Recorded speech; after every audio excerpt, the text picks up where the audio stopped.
പറ. ശരിയായിട്ട് പറഞ്ഞു. എന്റെ അനന്തു, നീ നന്നായിട്ട് പഠിക്കുന്ന ഒരു പയ്യനല്ലടാ. നിനക്ക് ഈ തുടക്കവും കറക്റ്റാ, ഒടുക്കവും കറക്റ്റാ. സെന്റർ ക്ലിയർ ചെയ്താൽ മതി. അതെന്താ അവിടെ ചെയ്യാത്തത്? എന്താ അത് ഞാൻ ശ്രദ്ധിക്കാം. അത് ശ്രദ്ധിച്ചിരുന്നോ? അടുത്ത ഇങ്ങോട്ട് ശ്രദ്ധിക്കണേ. കഴിഞ്ഞ ദിവസം മലയാള പദ്യം പഠിച്ചോണ്ട് വരാൻ പറഞ്ഞു. പഠിച്ചോ മലയാളത്തിന്റെ പദ്യം? അടുത്ത ഓരോ കോള്. തിങ്കളും താരങ്ങളും തൂവള്ളി കതിർ ചിഹ്നം തുങ്കമ്മ വാനിൻ ചവിട്ടിൽ ലാണന്റെ വിദ്യാലയം ഇന്നലെ എന്റെ നെഞ്ചിലെ കുഞ്ഞു മൺവിള കൂതിയില്ലേ, മൺവിള കൂതിയില്ലേ.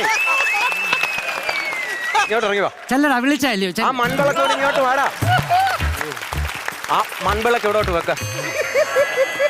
കേട്ടോ, ഇന്നലെ എന്റെ നെഞ്ചിലെ മൺവിളക്കുണ്ടോ? അതിനകത്ത് മൺവിളക്കുണ്ടോ? ഇല്ല. മൺവിളക്കുണ്ടോ അതിനകത്ത്?